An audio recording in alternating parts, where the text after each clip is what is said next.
Williams introduced a massive mid-season upgrade package at the British Grand Prix that represented a dramatic departure from its original design. Not only did it transform the look of the car, but it also represented an admission of the big mistake Williams made with its original concept for F1's return to full ground effect cars in 2022. It doesn't require an expert technical eye to spot that the key change was abandoning the Mercedes-style narrow sidepods. These have been replaced with a more conventional design that takes inspiration from both Ferrari and Red Bull, but fundamentally is more in the direction of Red Bull. But the sidepods were a symptom of what Williams got wrong, rather than the cause. The original approach demonstrated a misunderstanding of the optimum way to generate consistent, usable downforce with these 2022 regulations. So to understand what Williams, and it was not alone in this misjudgment, got wrong, you need to look beyond the sidepods. Let us know in the comments if you think Williams can climb up the order with its new car, and if you're new here and like what you see, hit the subscribe button to keep up with everything from the race. Williams was only able to run its upgrade on one car at Silverstone owing to a lack of parts. Understandably, it chose to give this comprehensive package to lead driver Alex Albon, with teammate Nicholas Latifi having to stick to the old specification but hoping to get the upgrade for the French Grand Prix. With the teams obliged to submit a list of new parts that are published ahead of free practice, Williams made clear the scale of the update with no less than 12 major components changed. These were the front wing, front corner for the floor, sidepod inlet, floor fences, floor body, halo winglets, floor edge, diffuser, coke bottle and engine cover bodywork, cooling louvres, rear suspension aero shrouds and the rear corner. No wonder Williams technical director François-Xavier de Maison said it was what we can really call a new car. But what really caught the eye was the dramatic change to the sidepods. Originally launched with a Mercedes-style Zero sidepod design, the centrepiece of the update was a change to the more conventional sidepod shape. As the race's technical expert Gary Anderson put it, it's a blend of the Red Bull and Ferrari philosophies. The radiator inlet detail is very similar to the Ferrari, as is the sidepod undercut detail, which is very abrupt in how it turns the airflow outwards. This helps to scavenge that critical front corner of the underfloor. With the rest of the sidepod, Williams has moved away from its initial very short design, which like Mercedes left as much room for the upper floor surface as possible. Having the outer edges of the sidepod further out will improve the stiffness of the floor. It also allows space for the top surface to sweep inwards and downwards. The wider sidepods have the advantage of making the beam wing work harder. Williams also has a new underfloor to go with this package. The entry into the floor is more consistent and it looks a little lower where it meets up with the chassis. It has also used all four leading edge splitters once again to help turn that initial airflow outwards. The detail on the outer edge of the floor was also changed as part of a concept that is designed to work at its optimum at higher ride heights than the previous version of the car. So how well did the package work? Well, it's difficult to say.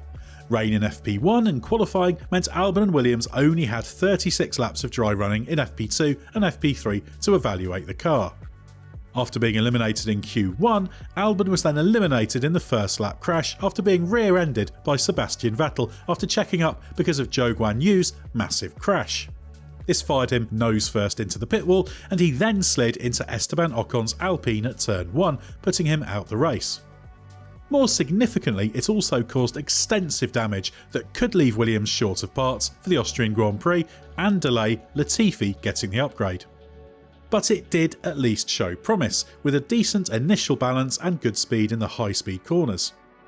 While the jury is still out on how big a step this car is, and if it can get anywhere near the rumoured 1 second lap time gain, there were encouraging signs from Silverstone.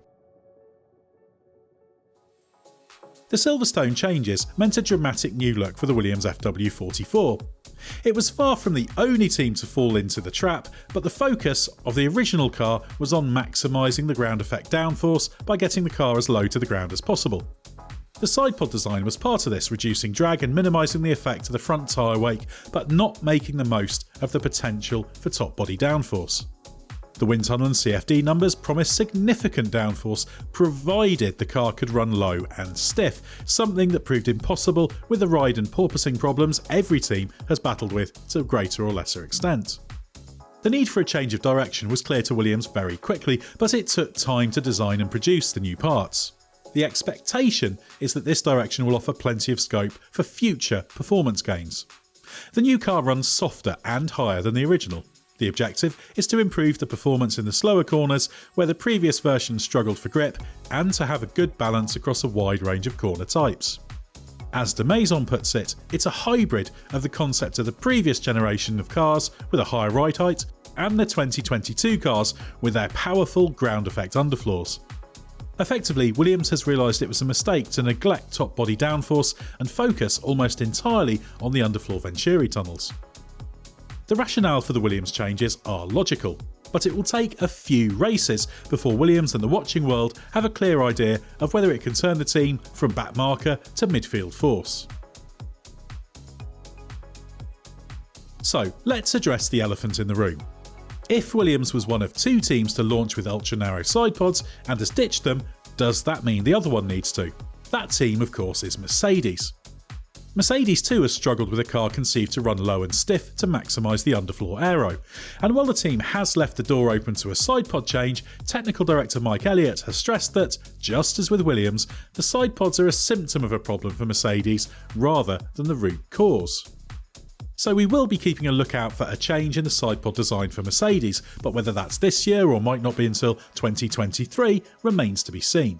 However, Mercedes trackside engineering director Andrew Shovlin argues it has already changed the concept with its Spanish Grand Prix upgrade that was designed to re-optimise the car for a slightly higher ride height and to mitigate the ride limitations of the car. That upgrade largely eliminated its porpoising problem, and its subsequent Silverstone upgrade improved performance. So there are similarities between the problems faced by Williams and Mercedes this season, but it would be a mistake to fixate on the sidepods as the root of the problem. The Williams upgrades and anything Mercedes changes in the future are about more fundamental changes.